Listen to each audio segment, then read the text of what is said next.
Op hired a nanny with guaranteed hours to ensure her child was always cared for, but the nanny took advantage of their kindness and started slacking, so now she's guaranteed jobless. Posted by you/lovebugduck. We hired our nanny back in June. We pay her for 40 guaranteed hours a week, but we're upfront that we would likely only need her for 32 hours a week and wouldn't need her on Wednesdays. I don't typically work that day, but I might get called into a meeting, want to run kid-free errands, or just have a little time to myself. I mentioned that even on the Wednesdays I do have her come in, it wouldn't be for the entire day. I just wanted to ensure we had care for our son if needed, which is why we pay for the full 40 hours. I usually let her know on Monday or Tuesday of that week if I'll need her or not. Since she started in June, I've asked her to work maybe 4 Wednesdays, spread out. She worked the first 2 after I told her on Monday. I informed her that I would need her one Wednesday in September, letting her know the day before, and she said she had made plans that day. I felt a little weird about it but ultimately let it go. I had wanted to run some kid-free errands but took the opportunity to spend time with my son. Last Friday, I found out I had a meeting on Wednesday. I let the nanny know that night when I relieved her, and she said she had plans. I pointed out that I pay for her to be available on Wednesdays, and she said that since I hadn't needed her to work one in weeks, she felt it was safe to make plans. After discussing it with my husband, we decided to let her have the day off under guaranteed hours. Fortunately, a relative was able to watch my son while I attended my meeting. My husband feels we should have a sit-down discussion since this is the second time it's happened. Otherwise, we're very happy with her, she's amazing with our son. I understand our need for these Wednesdays is sporadic, but I also thought guaranteed hours meant she would be available. She has PTO in the contract, so we're considering telling her that it's fine for her to make plans on those days, but she would need to submit them as PTO. We'd never denied PTO, but that would mean she'd use it up on these Wednesdays. Is that fair? We are first-time parents, and having a nanny is very new to us. As I said, she's amazing with our son, but I'd like to address this issue now. Relevant comments. Commenter. Honestly, you're already being too nice. I would tell her that if she wants Wednesdays off, then you're no longer going to pay her for Wednesdays. The whole point of paying her is to ensure she's available. It's fine for her to make plans, but they need to be plans that can be cancelled or adjusted easily. I'm a nanny, and I used to watch 2 girls who went to school. Their parents paid me while they were in school so I'd stay available in case they were sick or needed to come home early. I can't even imagine telling my employers I had plans and couldn't be there. I think they would have just fired me. Definitely talk to her and let her know that she either needs to keep the day free consistently, use PTO, or you will adjust the guaranteed hours payment to 32 hours, because you're being way too generous. Update 3 months later. We really loved our nanny until we ran into an issue a few months ago.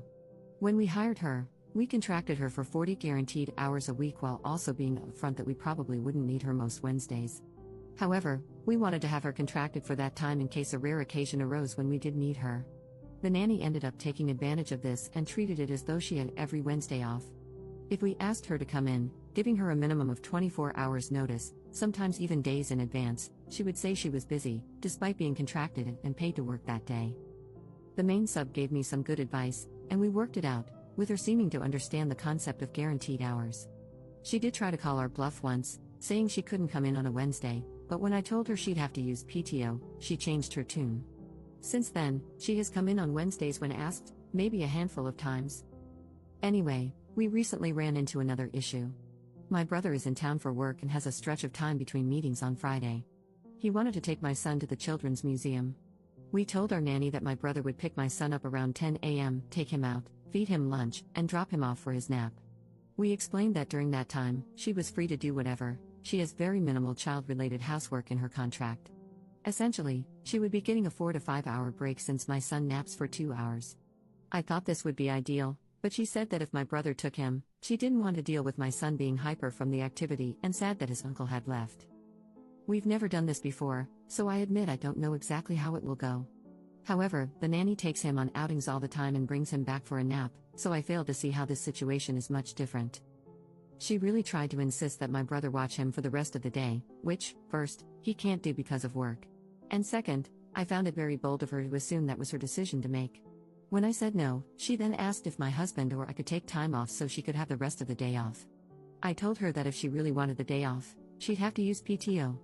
Once again, she folded and said it was fine, she'd watch him. I think this incident alone wouldn't bother me as much if we weren't still fresh off a previous issue. She's great with my son, but this level of unprofessionalism is starting to get to me, and I feel a little taken advantage of. My husband is also leaning toward finding a new nanny, but I'm nervous about whether this will keep happening. Would we be wrong to fire her over this? Should we have another discussion? Is this just how nannies are? We're first-time parents, and I just feel so lost. Relevant comments. Commenter. Let her go, she's trying to take advantage of this situation. Regardless of guaranteed hours, she's trying to dictate your schedule because she doesn't want to deal with your child's energy, all while getting paid for not working? The entitlement is off the charts. Guaranteed hours are a great benefit for the nanny, but in return, the nanny should be providing great service, not causing you extra stress in your life. Commenter 2. I would start looking for a new nanny. I wouldn't tell her she's dismissed until she leaves on her last day. I'd give her the contractual severance and say goodbye. I don't trust people to care for my loved ones after multiple negative issues, and I don't want them taking their resentment out on my kid. Second update 1 day later. I got a lot of awesome advice yesterday, and ultimately, after talking with my husband, we decided to start looking for a new nanny.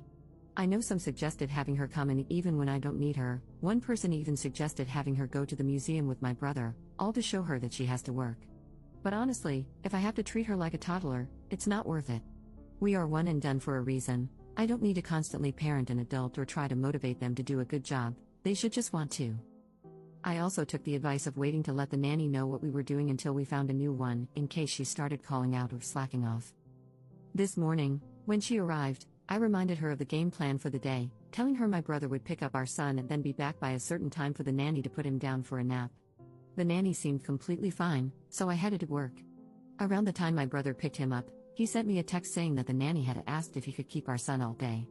Thankfully, my brother doesn't take bull crap and told her no, reminding her what time he'd be back. I was already pissed and knew I'd have to talk to the nanny but tried to calm down. When my brother arrived to drop our son back off at the agreed time, the nanny wasn't there. My brother contacted me, and I called her. She said she had stepped out to run a few errands and would be back soon. My husband works 5 minutes from our house, so he ended up working from home for the rest of the day to talk to her when she got back, as well as to relieve my brother. She didn't return for an hour. She had no way of knowing my husband had come home. We didn't tell her, so she just assumed my brother was there. My husband fired her. He said she acted very surprised and tried to make excuses, claiming she thought she had time. Part of me can't believe the audacity, but the other part of me is just glad to be done with her. We will make it very clear to the next nanny what our expectations are. I thought we did by outlining guaranteed hours and our needs, but I guess we need to drive the point home even more. Thank you all for the advice and for reassuring me that I'm not crazy. I try hard to be a good boss, and she was great with our son, but I can't tolerate this level of irresponsibility. Up in the comments. She's in her mid-20s. This isn't her first nannying job, and she had great references. But this was her first job with a schedule like this, and I think she's just gotten comfortable with having certain days off.